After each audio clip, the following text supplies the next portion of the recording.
Shifting focus for now, Beijing is rolling out its biggest show of military might in years. Xi Jinping's guest list is turning heads, from Putin to Kim Jong Un and even a mysterious Taiwanese figure.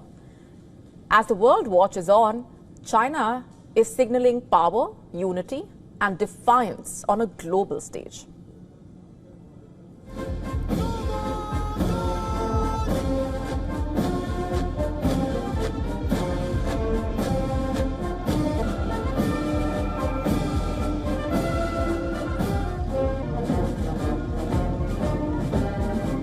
The roar of engines,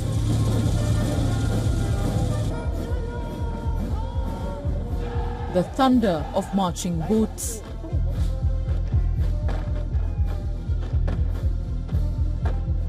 Beijing's wide boulevards are being transformed into a theater of power.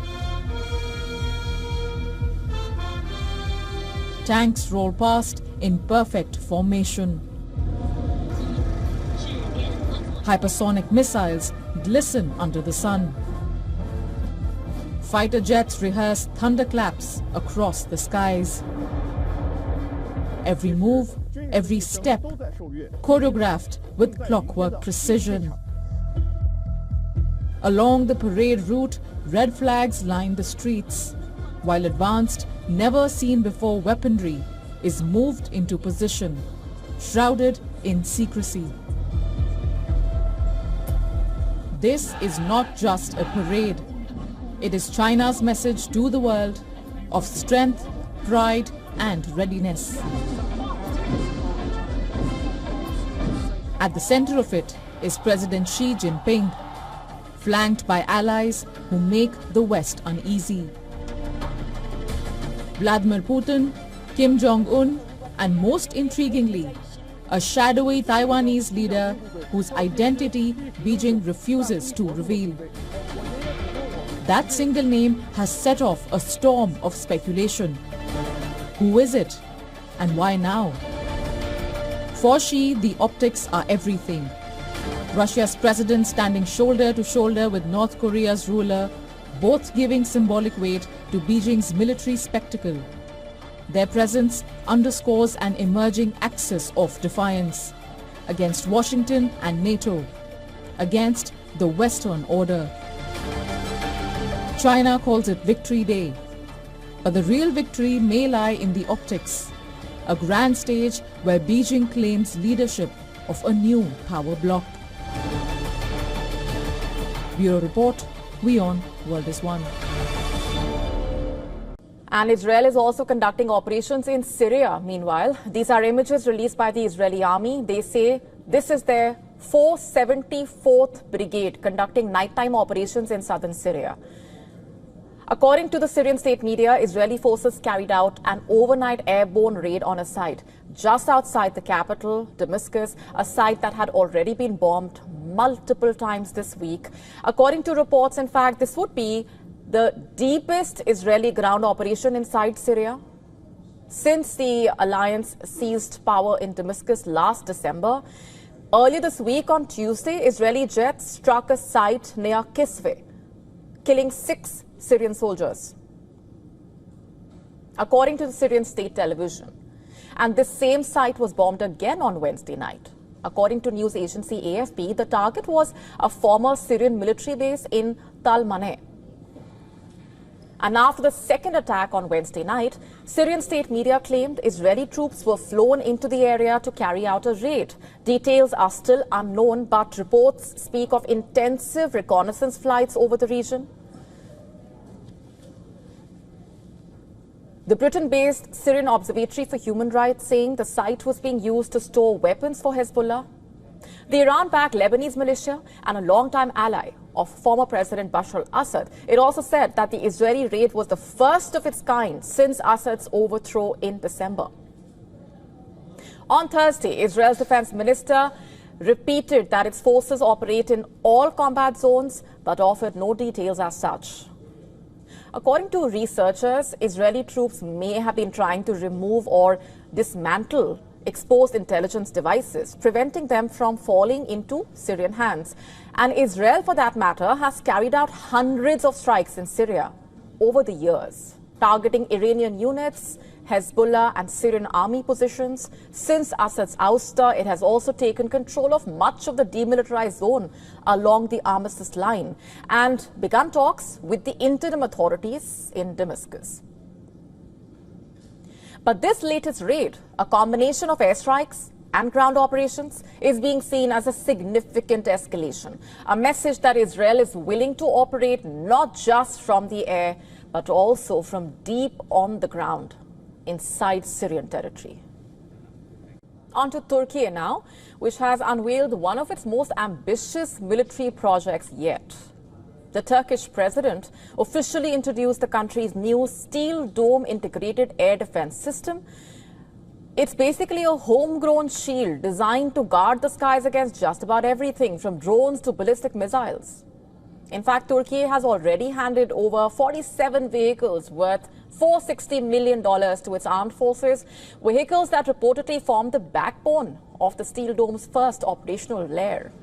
They include radar units, missile batteries, electronic warfare platforms, and supporting systems that all work together under the steel dome network. The push for this indigenous shield reportedly stems from Turkey's growing security requirements. After the 2019 purchase of the Russian S-400 missile defense system led to its removal from the US-led F-35 program, the country was basically left with gaps in air defense. And according to reports, ongoing wars in Syria and Ukraine, coupled with the regional tensions, like the Israeli strikes against Iranian assets, only increased the urgency to build a fully domestic solution. And Turkish officials describe the steel dome as a system of systems which connects radars, sensors, interceptors, and command networks into a single system.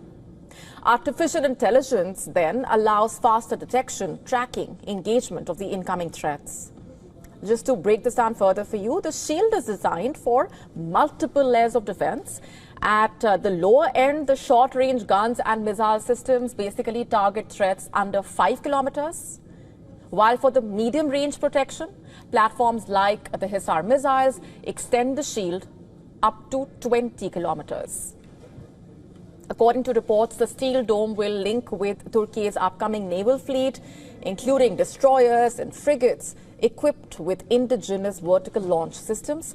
The steel dome project brings together nearly every major weapons program Turkey has developed in recent years, from guided missiles to precision smart munitions.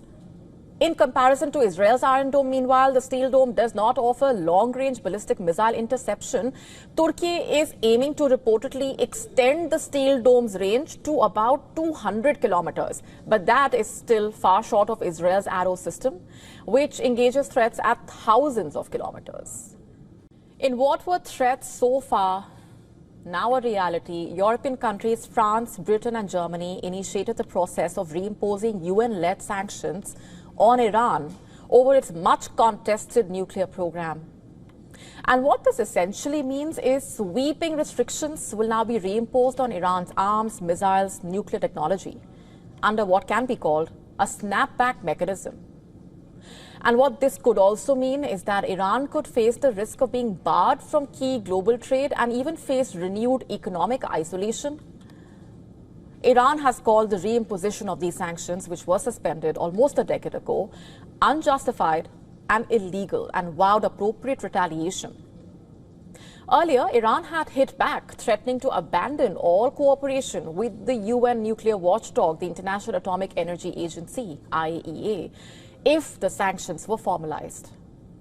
Now, what might seem like a recent development has actually been under consideration for months, something which is likely to strike a new low in Iran's ties with the West since Israel's attacks on the country's nuclear sites in the month of June, one which could lead to a bigger fallout with graver implications as far as nuclear diplomacy is concerned.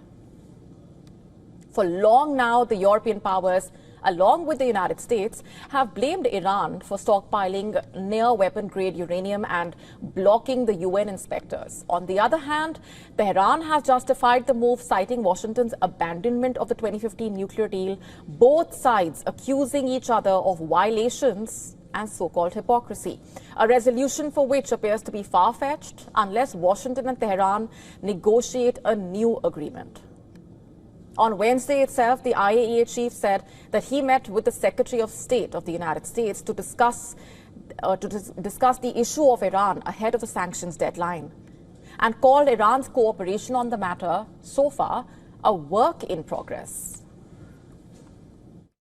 How we do this? Iran passed legislation requiring certain security concerns to be addressed. We want to know what these concerns are, how we can address them. So they have a new system, internal system, which is, for us, it is, we don't have an issue with that. Hailing the snapback of European sanctions, Rubio has said that America is open to direct engagement with Iran. The question now is, how will Iran respond? We'll have to wait and watch.